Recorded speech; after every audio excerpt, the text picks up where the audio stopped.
شادی کی پہلی رات میاں بیوی نے فیصلہ کیا کہ جب وہ کمرے میں پہنچ جائیں گے تو پھر دروازہ نہیں کھولیں گے چاہے کوئی بھی آ جائے۔ ابھی دروازہ بند ہوئے تھوڑی ہی دیر ہوئی تھی کہ دولہے کے والدین کمرے کے باہر پہنچے تاکہ اپنے بیٹے اور بہو کو نیک تمناؤں اور راحت بھری زندگی کی دعا دے سکیں۔ دستک ہوئی، بتایا گیا کہ دولہے کے والدین باہر موجود ہیں۔ دولہا دلہن نے ایک دوسرے کی طرف دیکھا۔ باوجود اس کے کہ دولہا دروازہ کھولنا چاہتا، اس نے اپنے فیصلے کو مد نظر رکھا اور دروازہ نہیں کھولا۔ والدین کا ناکام واپس لوٹ گئے۔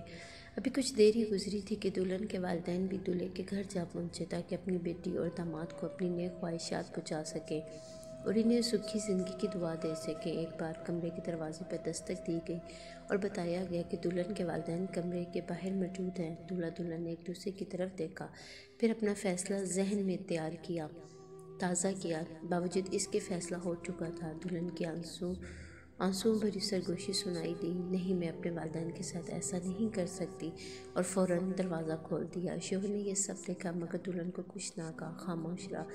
اس بات کو برسوں بیت گئے۔ ان کے ہاں 4 بیٹے پیدا ہوئے اور 5ویں بار ایک بیٹی پیدا ہوئی۔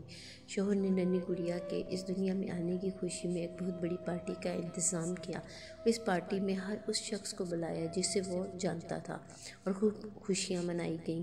اس رات بیوی نے اپنے شوہر سے پوچھا کہ آخر کیا وجہ ہے کہ آپ نے اتنی بڑی پارٹی کا اہتمام کیا جبکہ اس سے پہلے 4 بچوں کی پیدائش پر ہم نے یہ سب کچھ نہیں کیا۔ شوہر مسکرایا اور بولا، یہ وہ ہے جو میرے لیے دروازہ کھولے گی۔ بیٹیاں ہمیشہ قیمتی ہوتی ہیں۔